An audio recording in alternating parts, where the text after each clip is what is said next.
हाय बच्चों, कैसे हो आप सब। आई होप सब बहुत अच्छे होंगे। सबकी पढ़ाई और लाइफ काफी अमेजिंग चल रही होगी। मैं हूं आपकी अपनी Khushboo ma'am, biology educator at Rank plus.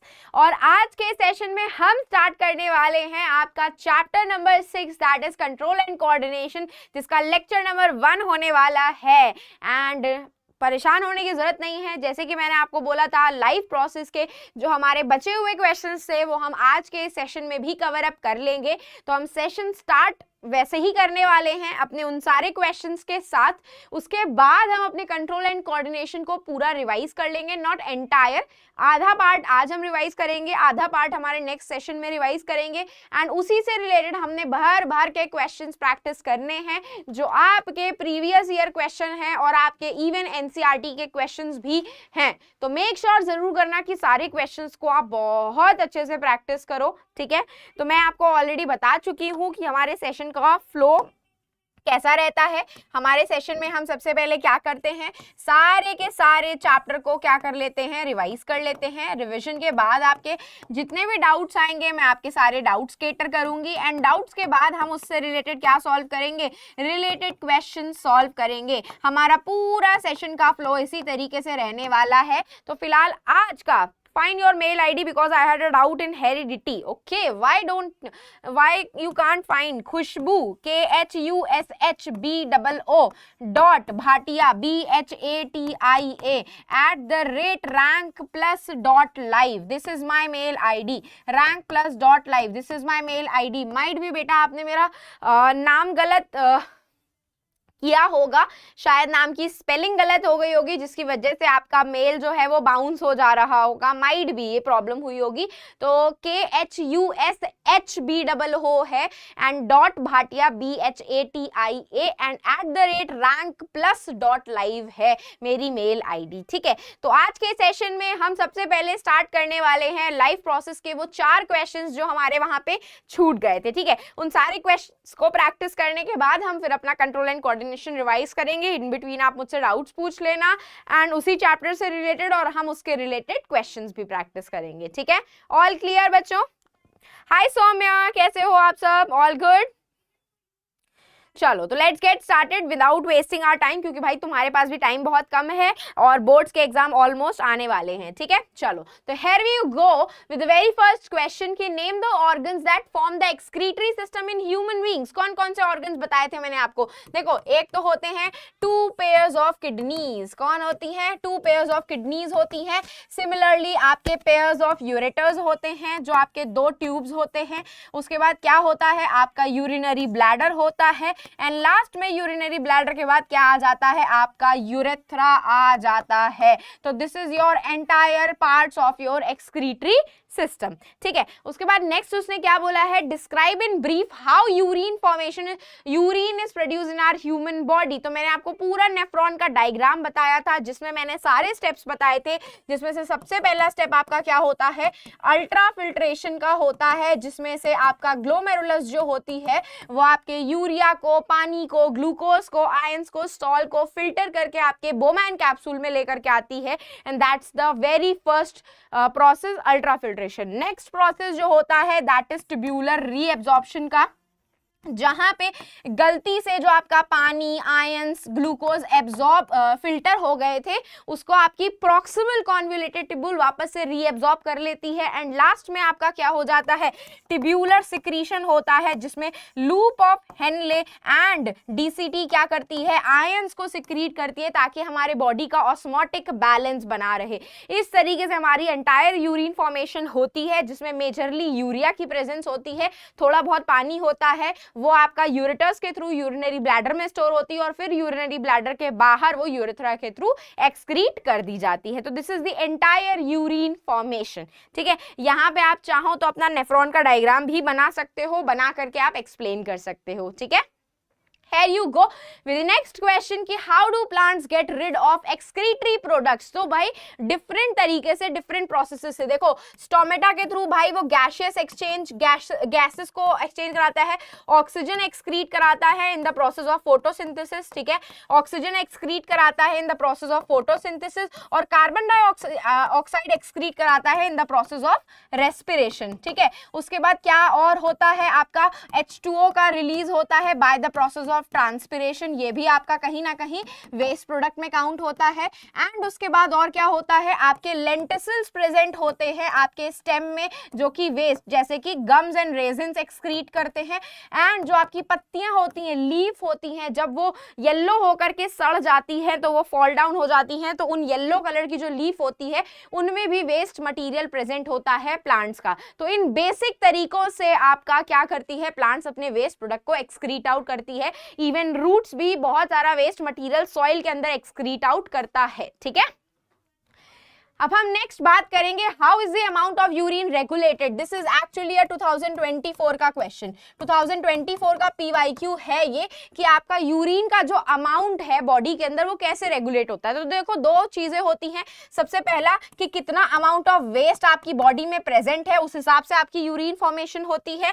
And next amount of water कितना प्रेजेंट है आपकी बॉडी में। ये दो तरीकों से आपका यूरिन फॉर्मेशन रेगुलेट होती है। एक आपका हार्मोन भी होता है दैट इज ADH, लेकिन हम उसको यहाँ पे मेंशन नहीं करेंगे, क्यों, क्योंकि वो आपकी NCERT की बुक में नहीं गिवन है, आउट ऑफ सिलेबस है, तो आप उसको मेंशन मत करना। बेसिक मेंशन कर सकते हो कि amount of waste present in our body regulates the urine formation, and amount of excess water, कितना ज्यादा अमाउंट ऑफ पानी हमारी बॉडी के अंदर प्रेजेंट है, ये दो फैक्टर्स आपकी बॉडी में यूरिन फॉर्मेशन को रेगुलेट करती हैं, ठीक है। अमाउंट ऑफ यूरिन रेगुलेट करती है कि कितनी वॉशरूम हमको जाना पड़ेगा या कितना मिक्सचरेशन हम कर रहे हैं, ठीक है। नेक्स्ट बात करेंगे, this is actually your boards का क्वेश्चन एंड ये सेम क्वेश्चन आपकी NCERT की बुक में भी अवेलेबल है, ये सेम क्वेश्चन आपकी बुक में अवेलेबल भी है और ये आपके बोर्ड्स का क्वेश्चन भी है कि सिंगल सेल ऑर्गेनिज्म में डिफ्यूजन जो है वो सफिशिएंट है गैसियस एक्सचेंज करने के लिए, खाना वाने के लिए, सबके लिए। बट अगर हम बात करेंगे मल्टी सेलर ऑर्गेनिजम्स की, तो मल्टी सेलर ऑर्गेनिजम्स में diffusion is not a sufficient process. क्यों ऐसा? तो देखो भाई दो चीजें होती हैं, एक तो डिफ्यूजन जो it's a very slow process, it's a very slow process. आपको पता है इसका आंसर आप लोगों के येलो बॉक्स में दिया हुआ है, जहां पे उसने मेंशन किया it will take 3 years for oxygen to move from alveoli to the toes of your foot. तो पूरा 3 साल लग जाएगा आपकी ऑक्सीजन को आपके एल्वियोलाई से आपके पैर के टो तक पहुंचने में। तो ये बेसिकली आपके येलो बॉक्स में गिवन है इंफॉर्मेशन। तो इतने स्लो प्रोसेस में भाई हमें यमराज का भैंसा दिखने लग जाएगा, हम मर करके वापस जिंदा हो जाएंगे। एंड नेक्स्ट डिफ्यूजन जो होता है एक सरफेस फिनोमिना होता है। सरफेस फिनोमिना का मतलब होता है कि जब तक आपके सारे के सारे सेल्स, एंटायर बॉडी सेल्स आपके इन्वायरमेंट के, एटमॉस्फेयर के डायरेक्ट कांटेक्ट में नहीं होंगे, तब तक वो क्या कर सकते हैं, डिफ्यूजन नहीं परफॉर्म कर सकते। तो अगर हम अपने इंटरनल ऑर्गन्स के सेल्स की बात करें तो वो तो भाई डायरेक्ट कांटेक्ट में नहीं है, तो उनके अंदर गैसियस एक्सचेंज कैसे होगा। तो इन दो रीजंस की वजह से diffusion is not sufficient for multi cellular organism जिसमें ट्रिलियंस ऑफ सेल्स प्रेजेंट हैं, सारे सेल्स आपके डायरेक्ट कांटेक्ट में नहीं होते हैं और ये बहुत स्लो प्रोसेस है। इतने स्लो प्रोसेस में हमारे हर एक सेल ऑर्गन तक ऑक्सीजन नहीं पहुंच सकती है। इसी रीजन से हमारी बॉडी में डिफ्यूजन बहुत ही स्पेसिफिक जगहों पे होता है, हर जगह पे डिफ्यूजन नहीं होता है, ठीक है। तो ये 4 क्वेश्चंस मैंने आपके लास्ट में ऐड किए हुए थे। अब इन क्वेश्चंस के बाद हम स्टार्ट करने वाले हैं आपका कंट्रोल एंड कोऑर्डिनेशन, ठीक है बच्चों। तो ये चैप्टर के साथ मैं आपको जो जो टॉपिक इंपॉर्टेंट बताऊंगी उसको प्लीज टिक मार्क कर लेना, उनसे क्वेश्चन आपके एग्जाम में डेफिनेटली आएगा ही आएगा।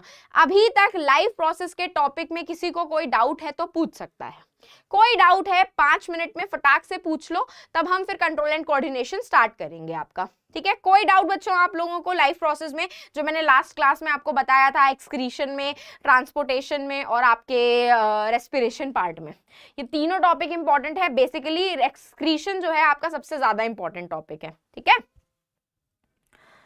ओके तो आई थिंक सो बच्चों को डाउट नहीं है अभी तक तो फिलहाल के लिए, ठीक है। चलो तो हम लोग स्टार्ट करते हैं आप लोगों का क्या था, कंट्रोल एंड कोऑर्डिनेशन। ठीक है, तो कंट्रोल एंड कोऑर्डिनेशन हमारी बॉडी में कौन दो प्रोसेस परफॉर्म करते हैं, कौन दो सिस्टम परफॉर्म करते हैं? सिंपल सी बात है, एक नर्वस सिस्टम हमारा कंट्रोल परफॉर्म करता है, एक chemical system, that is ma'am lymph में क्या होता है बेटा, लिम्फ एक टिश्यू फ्लूइड है।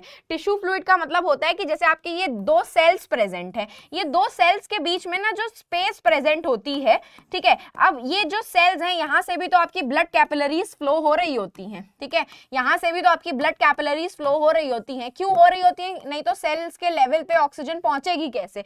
पहुंचती तो अल्टीमेटली ब्लड के थ्रू ही है ना। तो ब्लड में से कभी कभी आपके व्हाइट ब्लड सेल्स, आपका प्रोटीन और कुछ बहुत लिक्विड जो है वो स्क्वीज आउट होकर के इन दो टिश्यूज के बीच में फंस जाता है, सॉरी इन दो सेल्स के बीच में फंस जाता है या दो टिश्यूज के बीच में फंस जाता है। इसी को ही हम टिश्यू फ्लूइड बोलते हैं, जो बेसिकली कलरलेस होता है या पेल कलर का होता है, उसमें प्रोटीन का अमाउंट कम होता है, हीमोग्लोबिन नहीं होता है ना, और उसमें बीच बीच में ना एक लिम्फ नोड्स करके ऑर्गन्स प्रेजेंट होते हैं। ये लिम्फ नोड आपके एक डिफरेंट टाइप के WBCs का फॉर्मेशन करते हैं, जिनको हम लिम्फोसाइट्स बोलते हैं। तो ये लिम्फोसाइट्स हमारी बॉडी को क्या प्रोवाइड करते हैं? इम्यूनिटी प्रोवाइड करते हैं। तो कहीं ना कहीं लिम्फ जो होती है हमारी कलरलेस फ्लूइड होती है और उनके अंदर लिम्फोसाइट प्रेजेंट होते हैं जो हमें इम्यूनिटी प्रोवाइड करते हैं। तो ये होता है आपके लिम्फ का फंक्शन। ठीक है, अब नर्वस सिस्टम की बात करूं तो आपके तीन पार्ट्स होते हैं, एक तो न्यूरॉन्स होते हैं आपके नर्वस सिस्टम का पार्ट, एक आपका स्पाइनल कॉर्ड होता है और एक आपका ब्रेन होता है। ठीक है, एक आपका क्या होता है? ब्रेन होता है। और केमिकल्स में कौन कौन होते हैं? आपके एंडोक्राइन ग्लैंड होते हैं जो कि हार्मोन्स का सिक्रीशन करते हैं। तो आज के क्लास में हम केमिकल कंट्रोल नहीं कवर करेंगे, लेकिन हम नर्वस कंट्रोल पूरा कर लेंगे, नर्वस सिस्टम हम पूरा कवर अप कर लेंगे, उससे रिलेटेड हम क्वेश्चंस भी करेंगे। तो एंडोक्राइन सिस्टम जो है हमारे नेक्स्ट क्लास में होने वाला है, जहां पे मैं आपको एंडोक्राइन एंड एक्सोक्राइन का डिफरेंस भी बताऊंगी क्या होता है और किस तरीके से वो आपका कंट्रोल एंड कोऑर्डिनेशन करते हैं, मैं वो भी आपको बताऊंगी। ठीक है, तो let's get started with the nervous system. अब देखो भाई, सबसे पहली चीज मैंने क्या बोला, तीन पार्ट्स होते हैं, न्यूरॉन्स होते हैं, ब्रेन होता है, स्पाइनल कॉर्ड होता है। आपके जो आसपास में इन्वायरमेंट में इंफॉर्मेशन होती है उसको हम पहले क्या बोलते हैं? स्टिमुलस बोलते हैं। क्या बोलते हैं? We call it as stimulus. आपके इन्वायरमेंट में जो भी गतिविधियां हो रही हैं, जो भी काम हो रहा है, जैसे कि मैं आपके इन्वायरमेंट का पार्ट हूं, मैं बोल रही हूं, तो मेरा बोलना इज एक्चुअली योर स्टिमुलस। ठीक है, मेरा बोलना इज एक्चुअली योर स्टिमुलस। और उसे रिसीव करने वाला कौन होते हैं? आपके रिसेप्टर्स होते हैं, जो आपके बॉडी में कहाँ प्रेजेंट होते हैं? आपके सेंस ऑर्गन में। हमने बचपन में 5 सेंस ऑर्गन बने हैं, स्किन, आंखें, नाक, कान, है ना, मुंह, हमारा ये क्या होते हैं? हमारे सेंस ऑर्गन्स होते हैं। तो ये सेंस ऑर्गन्स में ये रिसेप्टर्स प्रेजेंट होते हैं जो आपके स्पेसिफिक स्टिमुलस को ही रिसीव करते हैं। स्पेसिफिक स्टिमुलस को मतलब ये है कि स्किन को अगर मैं बोलूंगी तो सुनने का काम कर ले, तो वो सुनने का काम नहीं करेगी। स्किन का काम है आपकी हीटिंग को डिटेक्ट करना, तो वो हीट को ही डिटेक्ट करेगा। अगर मैंने बोला आंखों का काम कि आंख तू हीट को डिटेक्ट कर ले, तो ऐसा होता है कि आंखें तुम्हारी हीट डिटेक्ट कर रही है? नहीं, आंखें हमारी तुम्हारा विजुअल स्टिमुलस डिटेक्ट करती हैं। तो जो रिसेप्टर्स होते हैं वो हमेशा स्पेसिफिक स्टिमुलस को ही रिसीव करते हैं। ये बात मैंने आपको इसीलिए बताई क्योंकि इसके ऊपर आपके एग्जाम में क्वेश्चन आ चुका है कि क्या रिसेप्टर्स स्पेशलाइज्ड सेल्स होते हैं और वो क्या स्पेसिफिक स्टिमुलस को ही रिसीव करते हैं? तो हाँ, डेफिनेटली करते हैं। अगर आप बोलोगे कि स्किन को तो हीटिंग की जगह हियरिंग का स्टिमुलस ले लो, तो ऐसा पॉसिबल नहीं होता है। ठीक है, 5 तरीके के होते हैं। फोनो रिसेप्टर्स आपके कानों में होता है, हियरिंग के लिए होता है आपका। ठीक है, कहाँ प्रेजेंट होते हैं? ईयर्स में। फोनो रिसेप्टर्स, फोन, हेलो, है ना। फोटो रिसेप्टर्स देख रहे हो आप लोग, आंखों में प्रेजेंट होते हैं। आपके विजुअल स्टिमुलस को आप मुझे देख पा रहे हो वीडियो में, कैसे? फोटो रिसेप्टर्स के थ्रू देख पा रहे हो। ठीक है, थर्मो रिसेप्टर्स पेन और हीट की वजह से, मम्मी गरम गरम खाना लेकर के आती हैं तो उसे छूने के लिए मना करती हैं। क्यों मना करती हैं? क्योंकि उसको छू करके आपका हाथ जल सकता है। तो ये थर्मो रिसेप्टर्स का वो काम होता है। ठीक है, उसके बाद जो रिसेप्टर्स होते हैं, ऑल्फैक्टरी रिसेप्टर्स, जो आपके नोज में प्रेजेंट होते हैं। आपको अच्छे खाने की स्मेल आती है, कैसे आती है? रिसेप्टर्स उसको डिटेक्ट कर लेते हैं। ठीक है, जो कि आपके नाक में प्रेजेंट होते हैं। इसके ऊपर क्वेश्चन आ चुका है, इसके ऊपर क्वेश्चन आ चुका है कि गस्टेटरी रिसेप्टर्स कहाँ प्रेजेंट होते हैं? वो आपके टंग में प्रेजेंट होते हैं, जो आपके टेस्ट को डिटेक्ट करते हैं। जब भी आप छोले भटूरे खाते हो तो कहते हो ना, मम्मी की तारीफ करते हो, मम्मी आपने बहुत अच्छे छोले भटूरे बनाए, तो वो टेस्ट को डिटेक्ट किसने किया? आपके गस्टेटरी रिसेप्टर्स ने किया। तो सबसे पहले आपका जो स्टिमुलस है किसके पास रिसीव होता है, यही स्पेशलाइज सेल्स के पास, जिनका नाम होता है रिसेप्टर्स। अब ये रिसेप्टर से इंफॉर्मेशन कहाँ जाती है, ये रिसेप्टर से इंफॉर्मेशन आपके दूसरे टाइप के स्पेशलाइज्ड सेल्स के पास जाती है, जिनको हम कहते हैं न्यूरॉन्स, जो हमारी बॉडी में एंटायर पूरे बॉडी में फैले हुए हैं और हमारी बॉडी में इंफॉर्मेशन को रिसीव करना और उसको टू एंड फ्रो लेकर के जाने का काम करते हैं। थिग्मोरिसेप्टर्स, बेटा थिग्मोरिसेप्टर्स वही होते हैं, ये रे थर्मोरिसेप्टर्स को टच रिसेप्टर्स ही बोलते हैं। थिग्मोरिसेप्टर्स या थर्मोरिसेप्टर्स वही होते हैं, टच रिसेप्टर्स होते हैं जो आपके टच को, थिग्मो का मतलब बताया, क्या बताया था मैंने, टच, तो टच स्टिमुलस को जो रिसीव करते हैं उनको हम थिग्मोरिसेप्टर्स बोलते हैं। सिंपल है ना। तो भाई अब आपकी ये इंफॉर्मेशन कहाँ गई, आपके न्यूरॉन्स के पास गई। ये न्यूरॉन आपका स्ट्रक्चरल एंड फंक्शनल यूनिट होते हैं, किसके, आपके नर्वस सिस्टम के। आपकी बॉडी में जो एंटायर नर्वस सिस्टम प्रेजेंट है उसमें पूरी इंफॉर्मेशन को आपके ब्रेन से आपके मसल्स तक, बाकी सारे ऑर्गन्स तक और आपके रिसेप्टर से इंफॉर्मेशन को कलेक्ट करके आपके स्पाइनल कॉर्ड और ब्रेन तक पहुंचाने का काम कौन करते हैं, आपके न्यूरॉन्स करते हैं। न्यूरॉन का डायग्राम आपको आना चाहिए क्योंकि इसकी लेबलिंग के ऊपर क्वेश्चन आ चुका है। तो अगर मैं बात करूं कि न्यूरॉन्स में सबसे पहले इंफॉर्मेशन कहां रिसीव होती है, तो सबसे पहले इंफॉर्मेशन न्यूरॉन्स पे रिसीव होती है डेंड्राइट्स पे। ठीक है, कहां रिसीव होती है न्यूरॉन्स पे इंफॉर्मेशन, सबसे पहले न्यूरॉन्स पे इंफॉर्मेशन डेंड्राइट्स पे रिसीव होती है। These are the short processes, these are the short processes. अगर मैं चेंज करूं आपका, ठीक है, तो ये हो गए आपके डेंड्राइट्स जिस पे सबसे पहले इंफॉर्मेशन आती है। डेंड्राइट्स के बाद आपकी ये इंफॉर्मेशन कहां जाती है, आपके सेल बॉडी पे जाती है। दिस बीच वाला portion is your cell body, this बीच वाला portion is your cell body, जहां पे आपकी इंफॉर्मेशन गई। जस्ट अ सेकेंड, ठीक है। उसके बाद ये बीच वाला पोर्शन क्या होता है, एक्सॉन होता है। थर्ड आपकी इंफॉर्मेशन यहां जाती है और ये हो जाती है आपकी एक्सॉन टर्मिनल, जिसमें लास्ट में इंफॉर्मेशन पहुंचती है। और आप लोगों के प्रीवियस ईयर क्वेश्चन जो 2024 का क्वेश्चन है, वहां पे उन्होंने एक क्वेश्चन पूछा था बोर्ड्स में कि कौन सा ऐसा न्यूरॉन का पार्ट होता है जहां पे आपके इलेक्ट्रिकल इंपल्सेस केमिकल सिग्नल में चेंज होती हैं। तो आप लोगों को हमेशा याद रखना है, इलेक्ट्रिकल इंपल्सेस केमिकल सिग्नल में एक्सॉन टर्मिनल पे चेंज होती है, ना कि साइनैप्स में चेंज होती है। साइनैप्स के थ्रू वो केमिकल सिग्नल ट्रैवल होकर के जाता है, चेंज हमेशा एक्सॉन के टर्मिनल पे होती है, electrical impulses into chemical impulses. क्यों? क्योंकि एक्सॉन टर्मिनल के पास छोटे छोटे क्या प्रेजेंट होते हैं, bulb like structure, synaptic vesicles present होते हैं। ये साइनैप्टिक वेसिकल्स क्या होते हैं, इनके अंदर प्रेजेंट होते हैं आपके न्यूरोट्रांसमीटर्स। क्या प्रेजेंट होते हैं, न्यूरोट्रांसमीटर्स प्रेजेंट होते हैं। और ये न्यूरोट्रांसमीटर्स क्या हो जाते हैं, इलेक्ट्रिकल इंपल्सेस आई है ना, साइनैप्टिक वेसिकल्स को एक्टिवेट कर दिया, साइनैप्टिक वेसिकल्स बर्स्ट हो गए और जब वो बर्स्ट होते हैं तो इन्हीं के अंदर से न्यूरोट्रांसमीटर्स रिलीज होते हैं और यही न्यूरोट्रांसमीटर्स फिर आगे आपके साइनैप्स के थ्रू इंफॉर्मेशन को ट्रैवल कराते हैं और ये आपके नेक्स्ट न्यूरॉन के, इसके आगे वाले न्यूरॉन के डेंड्राइट पे जाकर के वापस से इलेक्ट्रिकल इंपल्सेस में कन्वर्ट हो जाते हैं। ठीक है, किस में कन्वर्ट हो जाते हैं, वापस से इलेक्ट्रिकल इंपल्सेस में कन्वर्ट हो जाते हैं। तो ध्यान से सुनना, हमेशा इलेक्ट्रिकल इंपल्सेस केमिकल सिग्नल में एक्सॉन टर्मिनल पे चेंज होती है, कभी भी साइनैप्स पे चेंज नहीं होती है। इसके ऊपर क्वेश्चन आ चुका है, गड़बड़ मत करना। तो this is the transmission of nerve impulses. सबसे पहले डेंड्राइट्स पे रिसीव होती है, फिर सेल बॉडी पे जाती है, फिर एक्सॉन पे जाती है, फिर नर्व एंडिंग पे जिसको हम एक्सॉन टर्मिनल बोलते हैं। एक्सॉन टर्मिनल पे यही इलेक्ट्रिकल इंपल्सेस केमिकल सिग्नल में चेंज हो जाती है, जो साइनैप्स के थ्रू पास ऑन होकर के डेंड्राइट ऑफ नेक्स्ट न्यूरॉन पे जाती है। अब ये साइनैप्स के ऊपर क्वेश्चन पूछा जा चुका है कि the interneuronal junction, the junction between the two neurons is known as synapse. Synapse जो होता है, it's a junction between the two neuron, point of contact होता है। ये पहली न्यूरॉन है, ये दूसरी न्यूरॉन है, इसके बीच का जो जंक्शन होता है इसको हम क्या बोलते हैं, साइनैप्स बोलते हैं। इट्स अ गैप, एक्चुअली एक तरीके का गैप होता है ये, इसीलिए इसको हम साइनैप्टिक गैप भी बोलते हैं, साइनैप्स बोलते हैं। जंक्शन हमने इसलिए बोला है क्योंकि ये एक न्यूरॉन को दूसरे न्यूरॉन से कनेक्ट कर रही है, एक जंक्शन की तरह, जैसे हमारी ट्रेन जंक्शंस पे आती है, रिसीव होती है, वैसे ही। ठीक है, अब बात करेंगे कि आपके कितनी टाइप्स की न्यूरॉन होती है। ठीक है, क्योंकि इसके ऊपर क्वेश्चन आ चुका है कि कौन सी न्यूरॉन कौन से इंफॉर्मेशन को कहां लेकर के जाती है।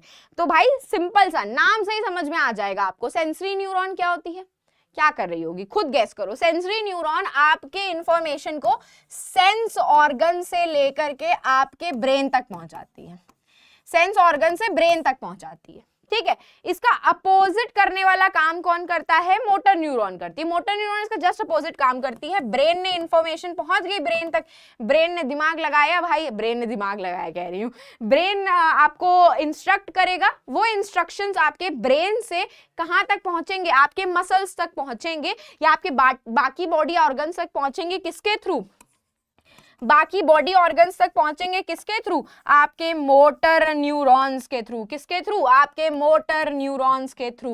एंड इंटर न्यूरॉन जो होती है ये बेसिकली आपके सेंसरी न्यूरॉन को और मोटर न्यूरॉन को आपस में ज्वाइन करती है, कनेक्ट करती है। Relay the signals, relay the signals मतलब होता है कि सेंसरी न्यूरॉन को अगर मोटर न्यूरॉन को इंफॉर्मेशन देनी होती है तो वो वाया रिले न्यूरॉन जाती है। किसके थ्रू जाती है, वाया रिले न्यूरॉन के थ्रू जाती है। ठीक है, आ गया समझ में, कोई डाउट इस पार्ट में?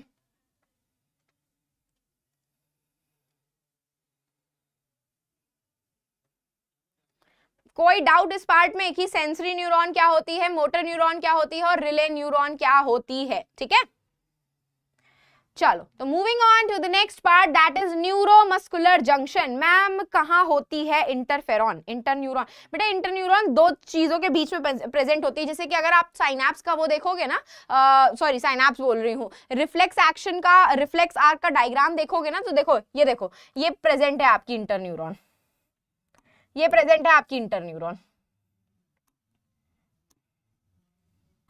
ये देखो ये प्रेजेंट है इंटरन्यूरॉन। ये आपकी सेंसरी न्यूरॉन है, एफरेंट नहीं बोलूंगी मैं इसको, आप लोग एफरेंट मत पढ़ो। This is your sensory neuron, this is your sensory neuron. ये वाली आपकी सेंसरी न्यूरॉन है। ठीक है, ये कनेक्ट हो रही है आपकी इंटरन्यूरॉन से और यहां से जा रही है आपकी मोटर न्यूरॉन, यहां से जा रही है आपकी मोटर न्यूरॉन। तो सेंसरी न्यूरॉन को जब इंफॉर्मेशन मोटर न्यूरॉन को देनी होती है तो इंटरन्यूरॉन के थ्रू ही आपकी जाती है, इस तरीके से। ठीक है, इस तरीके से। ओके ठीक है, तो ये हो जाती है आपकी इंटरन्यूरॉन। बेसिकली सेंसरी न्यूरॉन को अगर इंफॉर्मेशन मोटर न्यूरॉन को देनी होती है तो वो इंटरन्यूरॉन के थ्रू ही जाती है आपकी। ठीक है, अब आपका एक बहुत इंपॉर्टेंट सा पार्ट है दैट इज न्यूरोमस्कुलर जंक्शन। अभी मैंने आपको एक बात बोली थी कि axon terminal is the ending, जहां पे आपका जो इलेक्ट्रिकल इंपल्सेस होते हैं वो केमिकल सिग्नल में कन्वर्ट होते हैं। उसी में ही उन्होंने एक ट्विस्ट करके क्वेश्चन पूछा था, उसमें उन्होंने एक्सॉन टर्मिनल का आंसर नहीं दिया, उन्होंने उसकी जगह एनएमजे दे दिया था आपका। वहां पे ऑप्शंस में उन्होंने एक्सॉन टर्मिनल की जगह न्यूरोमस्कुलर जंक्शन दे दिया था। तो न्यूरोमस्कुलर जंक्शन भी आपका करेक्ट आंसर होगा। क्यों? न्यूरोमस्कुलर जंक्शन का मतलब ये होता है कि आपकी जो न्यूरॉन है, आपकी जो मोटर न्यूरॉन है बेसिकली, उसका एक्सॉन टर्मिनल जो है वो आपके मसल से कनेक्ट हो रहा है। क्या हो रहा है? आपके मोटर न्यूरॉन का जो एक्सॉन टर्मिनल है वो आपके मसल से कनेक्ट हो रहा है। तो न्यूरॉन मतलब न्यूरो एंड मस्कुलर मतलब मसल, तो न्यूरोमस्कुलर का जो जंक्शन होता है उसे हम कहते हैं न्यूरोमस्कुलर जंक्शन। ठीक है, ये क्या होता है? एक स्पेशलाइज्ड साइनैप्स होता है जो कि आपके मोटर न्यूरॉन को मसल से कनेक्ट करता है, इलेक्ट्रिकल इंपल्सेस को ट्रांसफर करता है। अब इसको हमने स्पेशलाइज्ड साइनैप्स इसीलिए बोला है क्योंकि एक न्यूरॉन और मसल के बीच में प्रेजेंट होता है, इसीलिए हमने इसे स्पेशलाइज्ड साइनैप्स बोला है। और एक बात बताओ, एंडिंग में जो इंफॉर्मेशन आपके एफेक्टर ऑर्गन तक पहुंचा रही है वो मोटर न्यूरॉन ही तो पहुंचाती है, इसीलिए यहाँ पे मोटर न्यूरॉन लिखा हुआ है, सेंसरी न्यूरॉन नहीं लिखा है। सेंसरी न्यूरॉन आपके मसल को कनेक्ट नहीं करती है, मोटर न्यूरॉन आपकी बेसिकली ब्रेन से या स्पाइनल कॉर्ड से इंफॉर्मेशन आपके मसल्स तक या बाकी बॉडी ऑर्गन तक लेकर के जाती है। तो इसीलिए यहाँ पे सेंसरी न्यूरॉन नहीं मोटर न्यूरॉन आएगा और ये आपका स्पेशलाइज्ड साइनैप्स की तरह काम करता है। यहाँ पे भी आपका इलेक्ट्रिकल इंपल्सेस केमिकल सिग्नल्स में चेंज होते हैं। तो आपको ये दोनों ऑप्शंस याद रखने हैं, एक एक्सॉन टर्मिनल और एक न्यूरोमस्कुलर जंक्शन। ठीक है, ठीक है, याद रखने हैं। अब उसके बाद हम बात करेंगे आपका रिफ्लेक्स आर्क का और रिफ्लेक्स एक्शन का। बच्चे अक्सर आप लोग सब कंफ्यूज होते हो कि मैम रिफ्लेक्स एक्शन में और रिफ्लेक्स आर्क में डिफरेंस क्या होता है। तो डिफरेंस बस इतना सा होता है, तुम स्कूल जा रहे हो, ठीक है, स्कूल जाने के लिए कोई रास्ता यूज करते हो, तो that pathway is actually your reflex arc, that pathway is actually your reflex arc. और ये जो प्रोसेस हो रहा होता है, ये पूरा जो प्रोसेस हो रहा होता है, इसको हम कहते हैं रिफ्लेक्स एक्शन।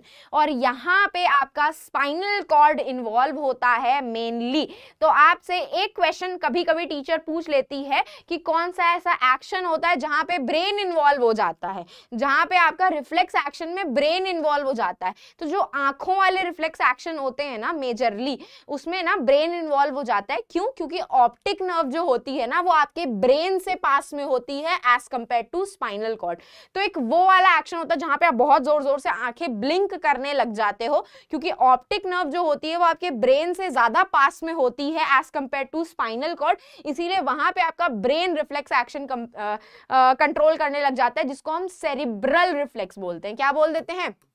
सेरिब्रल रिफ्लेक्स बोल देते हैं उसको, ठीक है। और बेसिकली अगर हम नॉर्मल रिफ्लेक्स एक्शन की बात करें तो थोड़ी बहुत इंफॉर्मेशन आपके ब्रेन तक भी पहुंचाई जाती है। क्यों?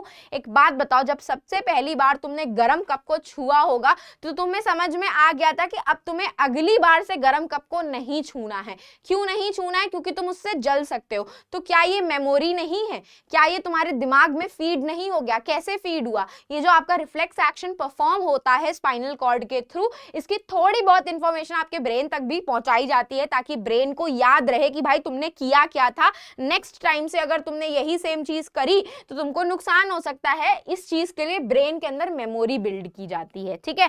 तो एक्शन को हम रिफ्लेक्स एक्शन बोलते हैं, और उस एक्शन को परफॉर्म करवाने के लिए हम जो पाथवे यूज करते हैं उसको हम रिफ्लेक्स आर्क बोलते हैं। रिफ्लेक्स आर्क का जो पाथवे आपकी बुक में जो डायग्राम बना हुआ है, that is very important. Definition अभी तक नहीं पूछी गई है, लेकिन पाथवे पूछा जाता है। जैसे कि लास्ट ईयर के पेपर में पूछा गया था, अच्छा स्नीजिंग का पाथवे क्या होगा? तो स्नीजिंग का पाथवे क्या होगा? बेसिकली आपके नाक के रिसेप्टर्स, ठीक है, आपके इंफॉर्मेशन को सेंसरी न्यूरॉन के थ्रू कहां पहुंचा देंगे? स्पाइनल कॉर्ड तक। स्पाइनल कॉर्ड से वो इंफॉर्मेशन फिर मोटर न्यूरॉन तक आएगी, और ये इंफॉर्मेशन फिर आपके लंग्स तक पहुंचाई जाएगी, जो आपका कंबाइन एक्टिविटी करते हैं आपको छींक दिलाने में, ठीक है। तो दिस इज दिस स्नीजिंग वाला पाथवे जो उन्होंने रिफ्लेक्स एक्शन में पूछा था। तो स्नीजिंग जो होता है वो भी एक तरीके का रिफ्लेक्स एक्शन होता है, अचानक से आ जाती है, कोई प्लान्ड नहीं होती है, एक रैपिड स्पॉन्टेनियस एक्शन होता है। तो अचानक से होने वाला ही एक्शन होता है स्नीजिंग, आपका जो छींक मारना होता है,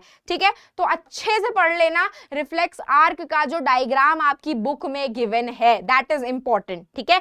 अभी तक इसमें कोई डाउट कि भाई क्या चल रहा है, सब ऊपर से चला गया, ऐसा तो कुछ नहीं लगा कुछ भी? अभी तक किसी भी बच्चे को कोई डाउट इससे रिलेटेड? फिर हम स्टार्ट करेंगे आपका ब्रेन, क्योंकि brain is one of the most important topic. मतलब ब्रेन, अगर आप 5 साल के पेपर उठा करके देखोगे तो ब्रेन का क्वेश्चन आया ही आया है, आएगा ही आएगा, कंफर्म है ब्रेन का क्वेश्चन। ब्रेन के सारे पार्ट्स के फंक्शन आपको अच्छे से पढ़ने हैं। इवन सैंपल पेपर में भी ब्रेन का उन्होंने 1 मार्कर का MCQ दिया हुआ है, जहां पे उसने सेरिबेलम का एक्शन पूछा था, ठीक है। तो हम स्टार्ट करते हैं। कोई बच्चा डाउट नहीं है, अगर आपको डाउट आ जाता है तो आप इन बिटवीन में मुझसे पूछ लेना, ठीक है। तो देखो भाई, हमारा जो ह्यूमन नर्वस सिस्टम है उसमें 2 पार्ट्स होते हैं। एक होता है सेंट्रल नर्वस सिस्टम, जिसका पार्ट ब्रेन और स्पाइनल कॉर्ड होता है, और एक होता है हमारा पेरिफेरल नर्वस सिस्टम। जिसको हम PNS बोलते हैं। इस पेरिफेरल नर्वस सिस्टम के कौन कौन से पार्ट्स हैं वो भी बताऊंगी। बेसिकली आपके न्यूरॉन्स जो होते हैं वो आपके पेरिफेरल नर्वस सिस्टम का पार्ट होते हैं, ठीक है। तो स्पाइनल कॉर्ड और ब्रेन की बात करें तो दोनों को प्रोटेक्ट कौन करता है, इसके ऊपर क्वेश्चन आया है। तो ब्रेन की बात करें तो ब्रेन को देखो, सबसे पहला तो स्कल आपको पता है ना, हड्डियों का ढांचा, जो खोपड़ी होती है, दैट इज स्कल। उसको हम क्रेनियम भी बोल सकते हैं। उसको हम क्या बोल सकते हैं? क्रेनियम। ये प्रोटेक्ट करता है, ठीक है। ये क्रेनियम के जस्ट नीचे आपके 3 लेयर्स प्रेजेंट होती हैं। क्या प्रेजेंट होती हैं? 3 लेयर्स प्रेजेंट होती हैं, जिनको हम मेनिंजीज बोलते हैं। क्या बोलते हैं? मेनिंजीज बोलते हैं। ये भी आपके ब्रेन को प्रोटेक्ट करती हैं। और इन्हीं लेयर्स के बीच में 3 लेयर प्रेजेंट होती है। इन्हीं 3 लेयर्स के बीच में ना एक फ्लूइड प्रेजेंट होता है, जिसको हम कहते हैं सेरिब्रो स्पाइनल फ्लूइड, क्या बोलते हैं? CSF बोलते हैं। क्या बोलते हैं? CSF बोलते हैं, सेरिब्रोस्पाइनल फ्लूइड बोलते हैं। CSF जो होता है वो आपके ब्रेन को न्यूट्रिशन भी प्रोवाइड करता है और साथ साथ में शॉक एब्जॉर्प्शन का काम करता है कि किसी को तुम्हारे ऊपर किसी ने ऐसे टपली मार दी तो ये टपली का जो शॉक है, दैट इज मारने का जो शॉक है, ये आपका सेरिब्रोस्पाइनल फ्लूइड एब्जॉर्ब कर लेता है, ठीक है। और अगर मैं बात करूंगी आपके स्पाइनल कॉर्ड की, तो स्पाइनल कॉर्ड को दो चीजें प्रोटेक्ट करती हैं। एक आपका वर्टिब्रल कॉलम, रीढ़ की हड्डी जिसको बोलते हैं हिंदी में हम, वर्टिब्रल कॉलम रीढ़ की हड्डी। एंड स्पाइनल कॉर्ड में भी क्या प्रेजेंट होता है? CSF फ्लूइड प्रेजेंट होता है, इसीलिए इसका पूरा नाम क्या रखा गया है? सेरिब्रो, जो कि ब्रेन होता है, स्पाइनल मतलब स्पाइनल कॉर्ड, एंड फ्लूइड मतलब क्योंकि लिक्विड है। तो ये क्या प्रोवाइड कर रहा है? आपके ब्रेन और स्पाइनल कॉर्ड को न्यूट्रिशन प्रोवाइड कर रहा है एंड शॉक एब्जॉर्प्शन कर रहा है, ठीक है। अब आपका जो ब्रेन होता है, ब्रेन के बेसिकली 3 पार्ट्स होते हैं, ठीक है।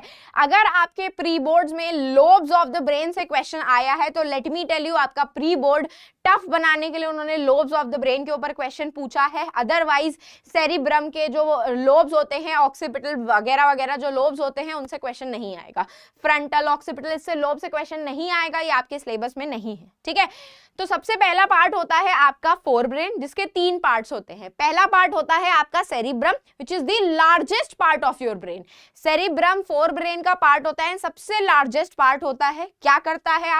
आपके वॉलेंट्री मूवमेंट्स को कंट्रोल करता है। याद रखना है आपको, एग्जाम में क्वेश्चन आएगा कि आपके वॉलेंट्री एक्शन को कौन कंट्रोल करता है, तो सेरिब्रम लिख कर के आना है, सेरिबेलम नहीं। सेरिबेलम भी वॉलेंट्री एक्शन परफॉर्म करवाता है, लेकिन मेजर एक्शन जो होता है वो आपका सेरिब्रम करवाता है, ठीक है। नेक्स्ट उसका आपकी थिंकिंग को, आपकी मेमोरी को, आपकी इंटेलिजेंस को, आपके विजुअल इनपुट्स को, इन सबको कंट्रोल करता है। Ma'am, for cerebral reflex action the signal passes through brain और CNS। बेटा CNS is central nervous system, उसमें आपका ब्रेन और स्पाइनल कॉर्ड दोनों आ जाते हैं।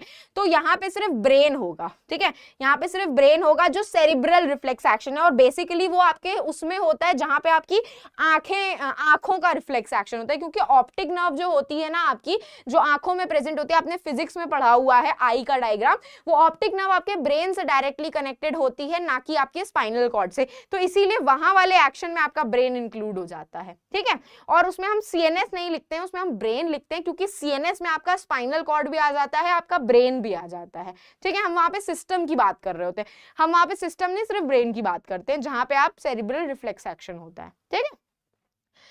उसके बाद नेक्स्ट आ जाता है आपका थैलेमस। थैलेमस से कोई क्वेश्चन नहीं आता है, लेकिन आपको पता होना चाहिए थैलेमस जो होता है आपकी बॉडी में जो वो सेंसरी एंड मोटर न्यूरॉन के जो एक्शंस होते हैं, सेंसरी और मोटर न्यूरॉन्स जो हमने पढ़ी, उनके एक्शंस को कंट्रोल करता है। ये उनके एक्शंस की उनकी सिग्नलिंग को कोऑर्डिनेट करवाता है आपका थैलेमस। इससे क्वेश्चन नहीं आया है, सेरिब्रम से क्वेश्चन आया है, ठीक है।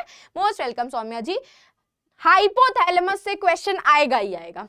हाइपोथैलेमस से आपका एनसीईआरटी की बुक में एक येलो कलर का बॉक्स बना हुआ है, जहां पे क्वेश्चन आपका इस क्वेश्चन का आंसर गिवन है कि nervous system and hormonal system together perform control and coordination कैसे।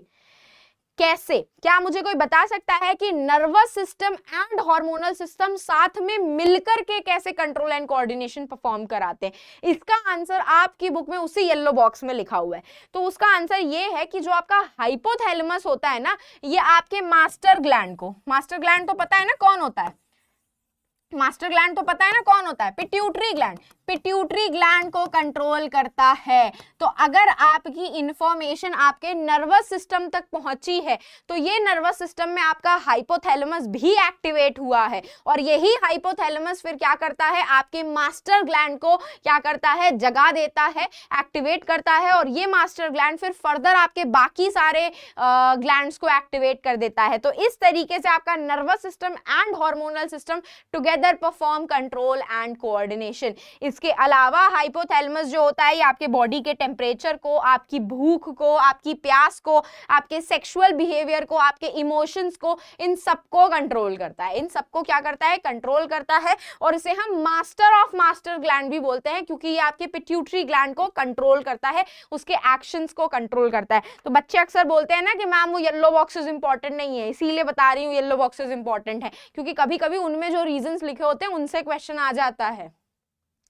नेक्स्ट हम बात करेंगे आपके हाइंड ब्रेन की। अब बच्चे अक्सर कंफ्यूज हो जाते हैं कि मैम आपके मिड ब्रेन का काम क्या होता है। मिड ब्रेन जो होता है वो आपके फोर ब्रेन और आपके हाइंड ब्रेन की को कनेक्ट करता है, उनके बीच की सिग्नलिंग कंट्रोल करता है, ठीक है। तो उसके ऊपर क्वेश्चन नहीं आया हुआ है, नहीं आएगा।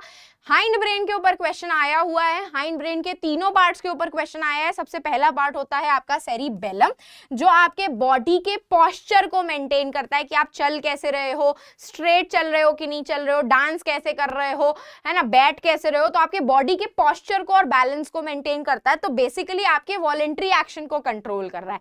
लेकिन मेजर एक्शन वॉलेंट्री जो होते हैं वो आपका सेरिब्रम ही कंट्रोल करता है। ये चीज याद रखना, बच्चे अक्सर गलती करते हैं, यहाँ पे सेरिबेलम लिख करके आते हैं, सेरिबेलम भी करता है लेकिन मेजर जो होता है वो आपका सेरिब्रम ही करता है, ठीक है।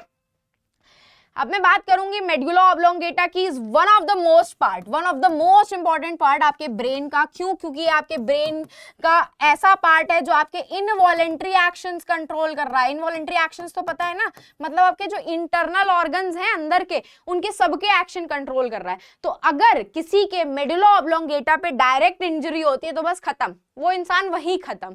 क्यों? क्योंकि वो इंटरनल ऑर्गन्स को कंट्रोल कर रहा है, आपकी ब्रीदिंग को, आपकी हार्ट बीट को, आपके डाइजेशन को, आपके ब्लड प्रेशर को, सलाइवेशन को। सलाइवेशन का मतलब सलाइवा सिक्रीट होना, अपने आप ही होता है, आपके कंट्रोल में नहीं होता। वॉमिटिंग होना, ये सारे एक्शंस कौन कंट्रोल करता है? मेडुला ऑब्लोंगेटा कंट्रोल करता है आपका, which is one of the most important part of your brain. इसके ऊपर अगर किसी की डायरेक्ट इंजरी होती है तो वो इंसान वहीं खत्म, तुरंत ऑन द स्पॉट खत्म हो जाएगा, क्योंकि आपके सारे इंटरनल ऑर्गन्स काम करना बंद कर देंगे, ठीक है।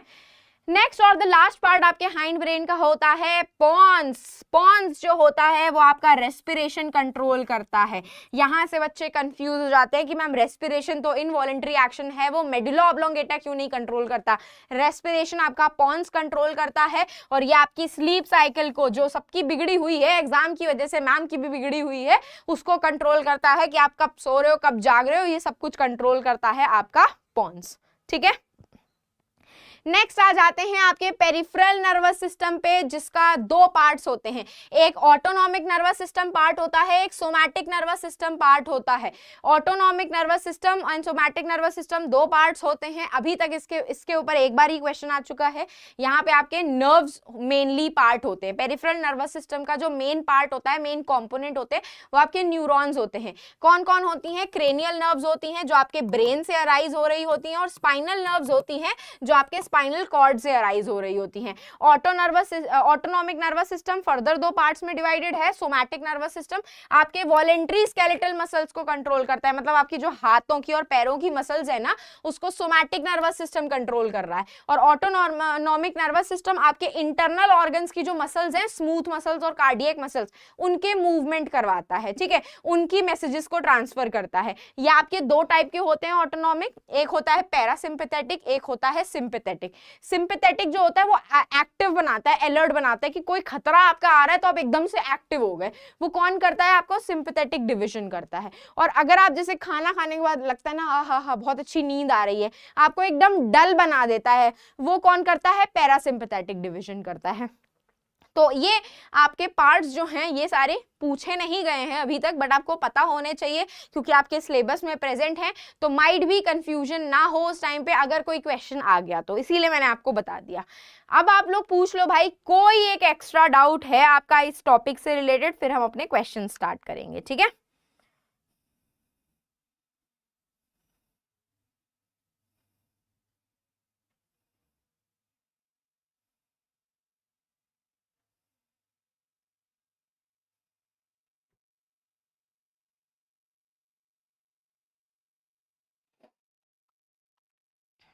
How many cranial nerves and spinal nerves are there? बताओ बच्चों, कितनी होनी चाहिए?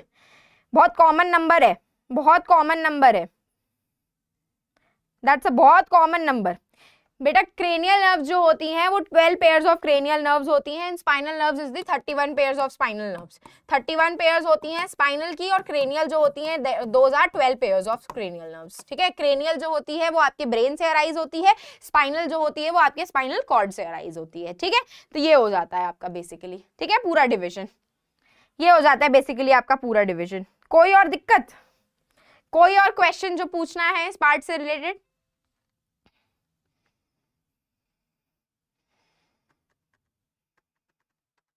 कोई और क्वेश्चन, कोई और डाउट? नहीं?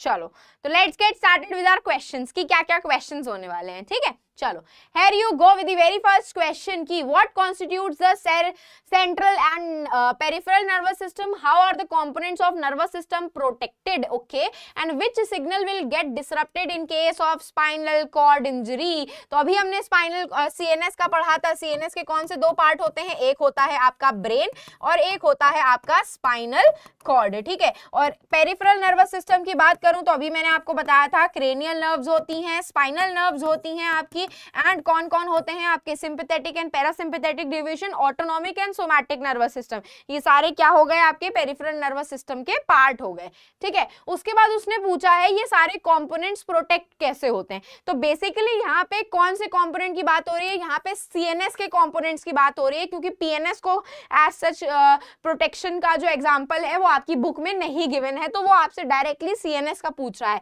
ब्रेन का मैंने आपको बताया था, एक होता है आपका क्रेनियल, ठीक है, एक हो जाती है आपकी मेनिंजीज और एक हो जाती है आपकी सेरिब्रोस्पाइनल फ्लूइड, एक हो जाती है आपकी सेरिब्रोस्पाइनल फ्लूइड। और स्पाइनल कॉर्ड की बात करूं तो मैंने आपको बताया था that is vertebral column, that is vertebral column, और दूसरा मैंने आपको बताया था दैट इज सेरिब्रोस्पाइनल फ्लूइड। तो ये सारे पार्ट्स आपके हो जाते हैं जो आपके स्पाइनल कॉर्ड को प्रोटेक्ट करते हैं, ठीक है। And which signal will get disrupted in case if spinal cord injury occurs. तो स्पाइनल कॉर्ड किसमें हेल्प कर रही थी, रिफ्लेक्स एक्शन में हेल्प कर रही थी। तो बेसिकली उस पर्सन का रिफ्लेक्स एक्शन हिल जाएगा, रिफ्लेक्स एक्शन ठीक से काम नहीं करेगा अगर उसके स्पाइनल कॉर्ड में क्या हो गई, इंजरी हो गई, ठीक है। इंजरी हो गई तो उसका रिफ्लेक्स एक्शन ठीक से काम नहीं करेगा, ठीक है।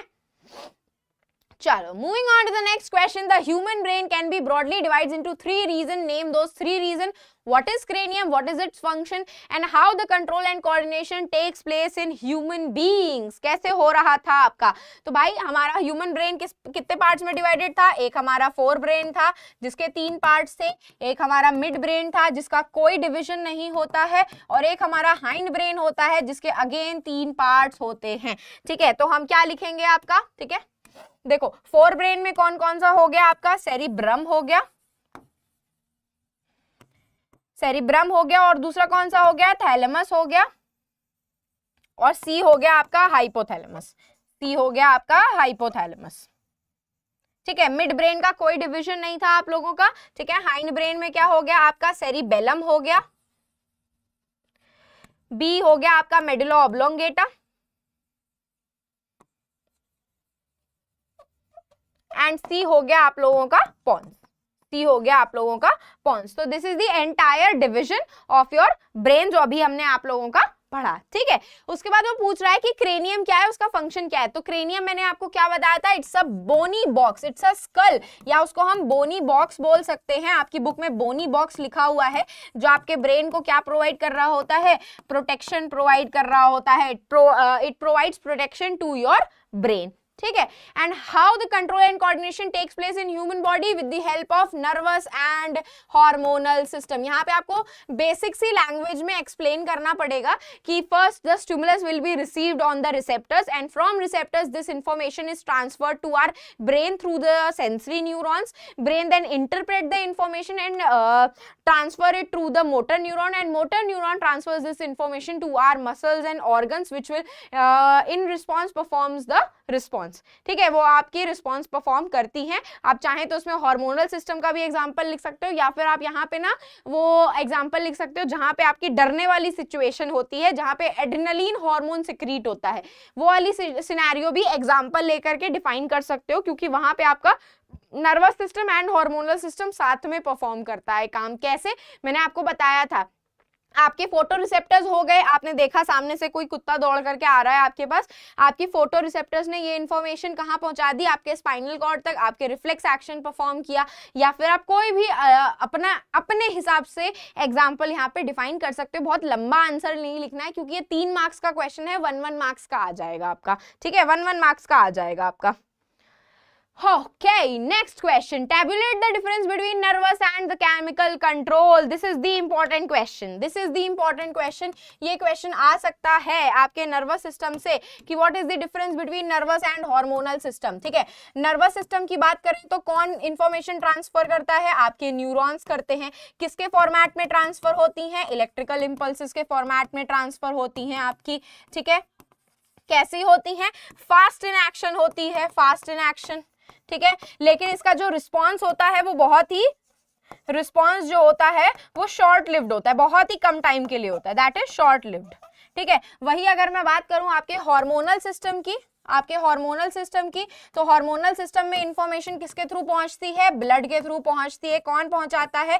आपके हार्मोन्स पहुंचाते हैं. इनका जो एक्शन होता है वो काफी ज्यादा स्लो होता है, स्लो इन एक्शन होती है, लेकिन जो रिस्पॉन्स होता है, इनका जो रिस्पॉन्स होता है that is very long lasting. काफी लंबे टाइम तक इनका रिस्पॉन्स आपको देखने के लिए मिल सकता है अपनी बॉडी के अंदर. तो this is the basic difference between आपका नर्वस एंड हार्मोनल सिस्टम. ठीक है, आपको इसे इसी तरीके से टेबलेट फॉर्मेट में लिख करके आना है बच्चों. देखो मैं आपसे एक ही चीज बोलूंगी, मैं हर बच्चे को यही बोलती हूँ, जब भी टेबलेट वाले डिफरेंसेस आएंगे उसको आपको टेबल ड्रॉ करके ही लिख करके आना है, उसे पैराग्राफ में मत लिख करके आना. स्टेप वाइज मार्किंग होती है तो आपको पैराग्राफ फॉर्मेट में मार्क्स नहीं मिलेंगे अगर आप उसको टेबल फॉर्म में नहीं लिख करके आओगे. ठीक है, अभी तक किसी को कोई डाउट? अभी तक किसी को कोई डाउट कि क्या मैम बता रही हैं, ऐसे हवा से तो नहीं निकल गया ऊपर तुम्हारे? कोई डाउट इसी में?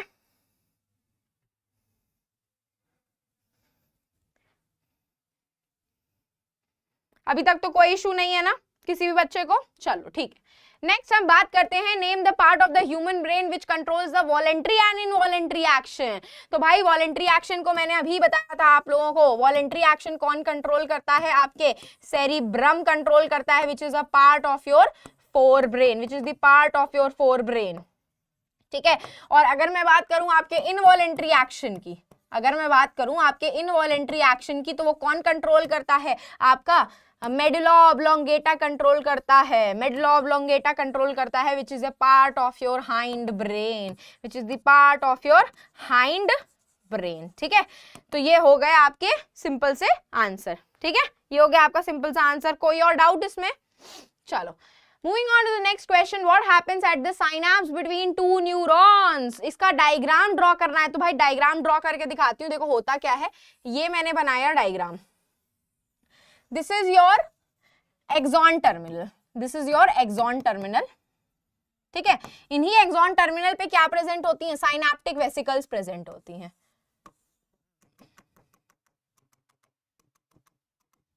एक रिलीज करती हुई दिखा देती हूँ. ठीक है, ये क्या प्रेजेंट है? आपकी साइनेप्टिक वेसिकल्स प्रेजेंट है. ये क्या है? आपकी साइनेप्टिक वेसिकल्स है. इन साइनेप्टिक वेसिकल्स के अंदर क्या प्रेजेंट है? आपके न्यूरोट्रांसमीटर्स प्रेजेंट हैं. ठीक है, न्यूरोट्रांसमीटर्स प्रेजेंट हैं. तो जब भी आपकी इलेक्ट्रिकल इंपल्सेस इन साइनेप्टिक वेसिकल्स पे आकर के टच करती हैं, ये बर्स्ट हो जाते हैं और इनके अंदर से जो न्यूरोट्रांसमीटर होते हैं वो रिलीज हो जाते हैं. इस तरीके से रिलीज हो जाते हैं और पास ऑन होते हैं आपके कहाँ पे? साइनेप्स के थ्रू पास ऑन होकर के केमिकल्स के फॉर्मेट में नेक्स्ट न्यूरॉन के डेंड्राइट्स पे रिसीव होते हैं. ये क्या है? Dendrites of next neuron, dendrites of next neuron पे रिसीव होते हैं, जहां पे ये वापस से आपका क्या हो जाते हैं? इलेक्ट्रिकल इंपल्सेस में कन्वर्ट हो जाते हैं. क्या हो जाते हैं? वापस से इलेक्ट्रिकल इंपल्सेस में कन्वर्ट हो जाते हैं. तो इस तरीके से आपकी जो इंफॉर्मेशन होती है वो एक्सॉन टर्मिनल से डेंड्राइट ऑफ नेक्स्ट न्यूरॉन में ट्रैवल होती है वाया सिनेप्स. इलेक्ट्रिकल केमिकल इसी तरीके के फॉर्मेट में ट्रांसफर होती है पूरी इंफॉर्मेशन आप लोगों की. ठीक है, इजी था ये क्वेश्चन, ज्यादा डिफिकल्ट नहीं है. वैसे डायग्राम बनाने के लिए अभी तक आया नहीं है, बट मैंने आप लोगों का ये क्वेश्चन इसीलिए ऐड किया ताकि आप लोगों को डाउट ना रहे, और अगर आप लोगों का ये क्वेश्चन आ जाए तो आप लोग बना सको. ठीक है, Okay, चलो next question. This is the important question. This is the important question and this is the competency question. ये सच में कॉम्पिटेंसी क्वेश्चन है जिसमें उसने ये बोला है कि आपकी जो फ्लो ऑफ सिग्नल होती है साइनेप्स में वो एक्सॉन एंड से one neuron to the dendritic end of the another neuron क्यों होती है, रिवर्स डायरेक्शन में क्यों नहीं होती है. हमेशा जो इंफॉर्मेशन होती है वो एक्सॉन टर्मिनल से dendrite of the next neuron travel होती होती है, कभी भी डेंड्राइट से एक्सॉन क्यों नहीं ट्रैवल होती है, उल्टी रिवर्स डायरेक्शन में क्यों नहीं ट्रैवल होती? तो हम लोगों ने पढ़ा था कि आपका जो इलेक्ट्रिकल इंपल्सेस हैं वो क्या हो रही थी, आपकी कन्वर्ट हो जा रही थी केमिकल सिग्नल्स में। क्या हो जा रही थी? केमिकल सिग्नल्स में कन्वर्ट हो जा रही थी। कहाँ पे? आपके एक्सॉन टर्मिनल पे। क्यों? क्योंकि भाई इन्हीं एक्सॉन टर्मिनल के पास क्या प्रेजेंट थे? आपके साइनेप्टिक वेसिकल्स प्रेजेंट थे। क्या प्रेजेंट थे? साइनेप्टिक वेसिकल्स प्रेजेंट थे, जिनके अंदर क्या प्रेजेंट थे? न्यूरोट्रांसमीटर्स प्रेजेंट थे। क्या प्रेजेंट थे? न्यूरोट्रांसमीटर्स प्रेजेंट थे। ये न्यूरोट्रांसमीटर्स जो होते हैं they are absent at dendritic end. They are absent at dendritic end. Dendrite के एंड पे ये क्या होते हैं? एब्सेंट होते हैं। Ma'am I didn't understand what happens between two neurons in the synapse. बेटा ये वाला क्वेश्चन कुछ नहीं हो रहा है, ध्यान से सुनना। इलेक्ट्रिकल इंपल्स आई है ना, इलेक्ट्रिकल इंपल्स जैसे ही आती है वो आपके साइनेप्टिक वेसिकल्स को एक्टिवेट कर देती है, और जब ये एक्टिवेट होती हैं तो ये बर्स्ट हो जाती हैं, फट जाती हैं। जब ये फटती हैं तो इनके अंदर क्या प्रेजेंट होते हैं? न्यूरोट्रांसमीटर्स प्रेजेंट होते हैं। ये न्यूरोट्रांसमीटर्स जो होते हैं आपके साइनेप्स के थ्रू पास होते हैं और वापस से आपके dendrites of the next neuron पे जाकर के इलेक्ट्रिकल इंपल्स में कन्वर्ट हो जाते हैं। तो ये होता है what happens between the two neurons in the synapse. Electrical होती है, वो इलेक्ट्रिकल इंपल्सेस आपके न्यूरोट्रांसमीटर्स रिलीज कराती है, इंफॉर्मेशन आपकी केमिकल्स में कन्वर्ट होती है, केमिकल्स आपके साइनेप्स के थ्रू ट्रैवल होकर के dendrites of the next neuron में जाकर के वापस से इलेक्ट्रिकल इंपल्स में कन्वर्ट हो जाते हैं। इसका डिटेल जो है ना आप लोगों को अपने क्लास 10th और 12th और हायर क्लासेस में पढ़ने के लिए मिलेगा कि एक्चुअली में ये इलेक्ट्रिकल और केमिकल में कन्वर्ट बेसिकली कैसे होती हैं। ठीक है, बेसिकली कैसे होती हैं। ठीक है, अब आया समझ में तनिशी क्या हो रहा है यहाँ पे? अब आया समझ में यहाँ पे क्या हुआ? क्या अभी भी डाउट है? आ गया समझ में कि डाउट है अभी भी?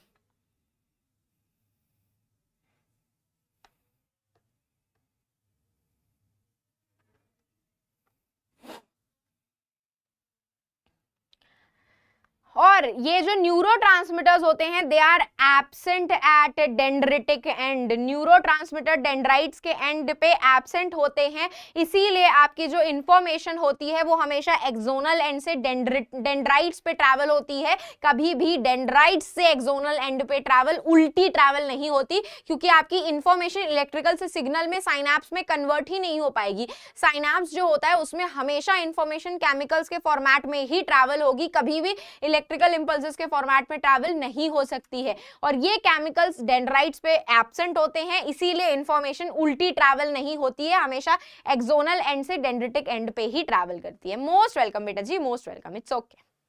चलो moving on the next question. देखो बच्चों, आ गया ना आप लोगों का रिफ्लेक्स एक्शन का डायग्राम। रिफ्लेक्स एक्शन के डायग्राम के ऊपर क्वेश्चन आता है कि लेबल करना है आपको ए पार्ट को। A is your sensory neuron, A is your sensory neuron, A is your sensory neuron, और B बोला है उसने, B is your spinal cord, B is your spinal cord, ठीक है। C क्या है? C is your motor neuron, C is your motor neuron, and ये जो D है, D is your muscle, D is your muscle, ठीक है। तो इस तरीके से आपका डायग्राम को लेबल करने के लिए आ सकता है, इसीलिए मैंने बोला कि लेबलिंग को अच्छे से पढ़ करके जाना, एग्जाम में आ सकती है ये लेबलिंग। और ये एग्जाम का ही स्क्रीनशॉट है जो मैंने यहाँ पे लेकर के डाला हुआ है, आप खुद देख सकते हो, ठीक है, खुद देख सकते हो। चलो next question, draw the diagram of a neuron, what are the parts of the neuron, where is information acquired and how does impulse travel. तो भाई सब कुछ उसने पूछ लिया है, हम लोग बता देते हैं। यहाँ पे हम एक न्यूरॉन का मस्त सा डायग्राम बना लेंगे, just a second.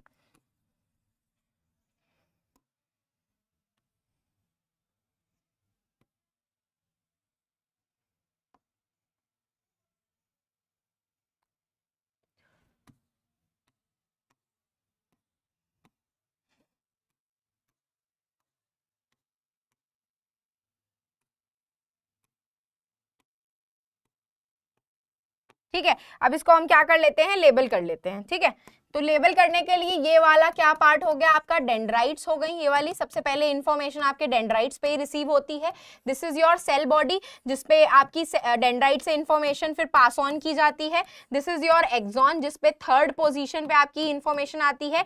And this is your axon terminal जिसमें इंफॉर्मेशन सबसे लास्ट में आती है आपके इलेक्ट्रिकल इंपल्सेस के फॉर्मेट में, और यहीं पे ही आपकी इंफॉर्मेशन इलेक्ट्रिकल इंपल्स से केमिकल सिग्नल्स में कन्वर्ट की जाती है। तो पार्ट्स लिख लिए, इंफॉर्मेशन एक्वायर सबसे पहले डेंड्राइट्स पे आती है, ट्रैवल कैसे होती है, सबसे पहले डेंड्राइट्स पे आएगी इंफॉर्मेशन, डेंड्राइट से इंफॉर्मेशन जाती है आपकी सेल बॉडी पे, सेल बॉडी से ये इंफॉर्मेशन कहाँ जाएगी, आपके एक्सॉन पे जाएगी, एक्सॉन से ये इंफॉर्मेशन एक्सॉन के टर्मिनल पे जाती है, और एक्सॉन टर्मिनल से ये इंफॉर्मेशन फिर कहाँ जाती है, आपके साइनैप्स पे जाती है, एंड साइनैप्स से ये इंफॉर्मेशन फिर डेंड्राइट ऑफ नेक्स्ट न्यूरॉन पे ट्रैवल करवा दी जाती है, डेंड्राइट ऑफ नेक्स्ट न्यूरॉन पे ट्रैवल करवा दी जाती है। तो this is the entire transmission of impulse. वहां पे उसने इम्पल्स ट्रैवल बोला है तो मैंने आपको इम्पल्स ट्रैवल ड्रॉ करके दिखा दिया। मैं यही बोलूंगी कि यहाँ पे लिखने से बेटर इस तरीके का एक ना फ्लो चार्ट बनाया ना, लिखने से बेटर है फ्लो चार्ट बना करके आना, बहुत अच्छे मिलेंगे, डेफिनेटली अच्छे मिलेंगे। ठीक है, चलो next question, that is your assertion and reason question. की assertion बोल रहा है insulin decreases the blood sugar level after meal. Yes this is the true statement, yes this is the true statement. Insulin जो होता है वो आपके blood sugar level को डिक्रीज करता है खाना खाने के बाद। रीजन क्या दिया है, insufficient secretion of insulin will cause diabetes. Yes this is also the true statement. लेकिन क्या ये करेक्ट एक्सप्लेनेशन है, क्या ये करेक्ट एक्सप्लेनेशन है? नहीं है। करेक्ट एक्सप्लेनेशन बेसिकली यहाँ पे ये होना चाहिए था कि इंसुलिन जो होता है वो आपके ब्लड के अंदर जो ग्लूकोज होता है वो उसको ग्लाइकोजन में कन्वर्ट कर देता है, ग्लाइकोजन में कन्वर्ट करके ये ग्लाइकोजन आपके लिवर में स्टोर कर लिया जाता है। ठीक है, तो this is the basic reason आप लोगों का। तो स्टेटमेंट दोनों ट्रू है, assertion भी ट्रू है, रीजन भी ट्रू है, but it is not the correct explanation. क्योंकि करेक्ट एक्सप्लेनेशन ये होगा कि इंसुलिन डिक्रीज ऐसे करता है कि ये ग्लूकोज को ग्लाइकोजन में कन्वर्ट करके आपके लिवर में इसको जाकर के स्टोर करवा देता है। तो ये इसका रीजन होना चाहिए। ठीक है, तो ये रीजन इसका करेक्ट नहीं है, इसीलिए दोनों स्टेटमेंट ट्रू है लेकिन नॉट द करेक्ट एक्सप्लेनेशन। तो B option will be the correct option. ठीक है, चलो next question, a receptor is a specialized group of cells and sense organ that perceive का मतलब होता है that receive a particular type of stimulus. yes this is the true statement। मैंने आप लोगों को बताया था कि अगर मैं बात करूंगी आपके फोटो रिसेप्टर की, तो फोटो रिसेप्टर आपके विजुअल स्टिमुलस को ही रिसीव करेगा, वो हियरिंग स्टिमुलस को रिसीव नहीं कर सकता है। दे आर स्पेशलाइज्ड सेल्स जो स्पेशलाइज्ड स्टिमुलस को ही रिसीव करते हैं। तो yes this is the true statement because different sense organ have different receptors for detecting stimuli. yes this is also the true statement। क्यों? क्योंकि भाई आपके different sense organs हैं, उनके पास different photo receptors present हैं। gustatory receptors टंग में present है, gustatory receptors आपके नाक में नहीं present है, नाक में olfactory receptors present है। तो yes आपके different sense organ के पास different receptors हैं जो particular stimulus को ही detect करते हैं।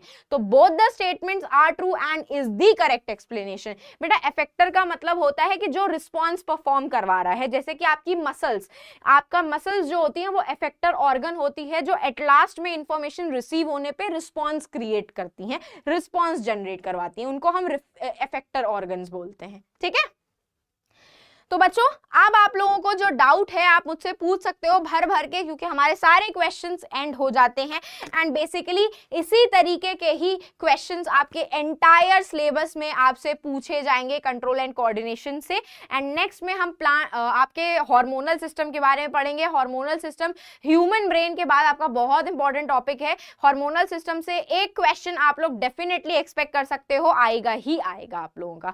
अब आप लोगों का यहाँ पे कोई और डाउट है या कोई भी बेसिकली डाउट है तो आप मुझसे पूछ सकते हो। ठीक है, और मैं बता दूं मेरी मेल आईडी है khushbu@rankplus.live। This is my mail ID. ठीक है, this is my mail ID, आप लोग मुझे मेल कर सकते हो। इन केस आपको अगर अभी डाउट्स नहीं आएंगे, बाद में आपको डाउट्स पूछने हो मुझसे तो ठीक है, आपको अभी कोई डाउट है तो आप पूछ सकते हो मुझसे, आई एम हेयर ओनली। ठीक है, कोई डाउट किसी भी बच्चे को?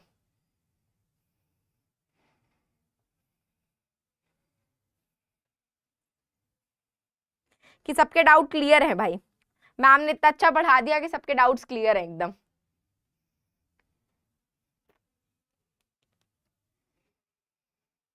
ऑल क्लियर बच्चों, कोई doubt specific?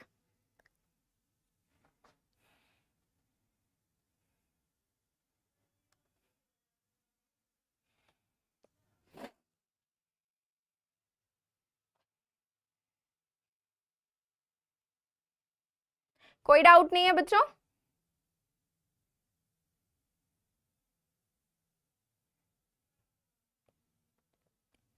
Clear ma'am, thank you so much. Okay बच्चों, तो ठीक है, मैंने तुम लोगों को मेल आईडी प्रोवाइड कर दी है। इन केस तुम्हें बाद में डाउट आता है तो तुम मुझसे पूछ सकते हो, नहीं तो हमारी एक और सेशन होगा सैटरडे को, आप वहां पे मुझसे पूछ लेना। तब तक के लिए खूब अच्छे से पढ़ो, अच्छे से क्वेश्चंस प्रैक्टिस करो, भर भर के जितने क्वेश्चंस प्रैक्टिस करोगे आइडिया मिलेगा कि बोर्ड्स में क्वेश्चन कैसे आएंगे। And all the very best, आप लोग सच में फोड़ करके आने वाले हो, ठीक है? बस आराम से पढ़ाई करते रहो, अपनी हेल्थ का ध्यान रखो क्योंकि एग्जाम्स आने वाले हैं, ठीक है?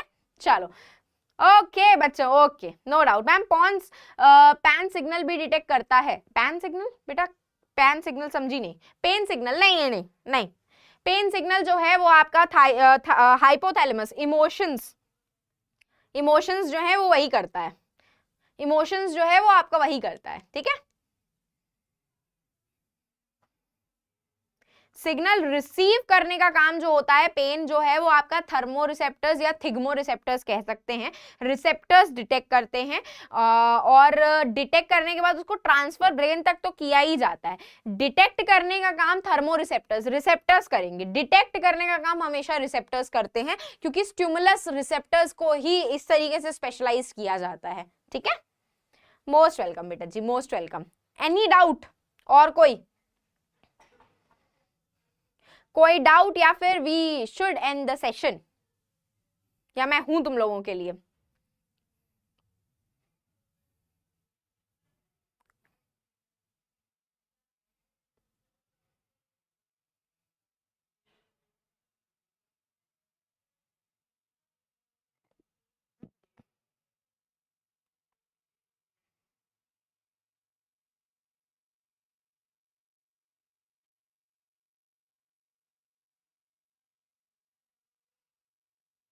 कोई डाउट नहीं बच्चों? चलो तो ठीक है, ऑल द वेरी बेस्ट, अच्छे से पढ़ाई करो। कोई डाउट आता है तो ये मेरी मेल आईडी है, आप मुझे यहाँ पे मेल कर सकते हो। एंड अब हमारा नेक्स्ट सेशन होगा हमारा सैटरडे को, कंट्रोल एंड कोऑर्डिनेशन का। मोस्ट वेलकम बेटा जी, मोस्ट वेलकम। चलो तब हम फिर मिलेंगे चलते चलते ऐसे ही नेक्स्ट अमेजिंग सेशन में। तब तक के लिए ऑल द वेरी बेस्ट, अच्छे से पढ़ाई करो एंड शुभ रात्रि। Bye bye guys.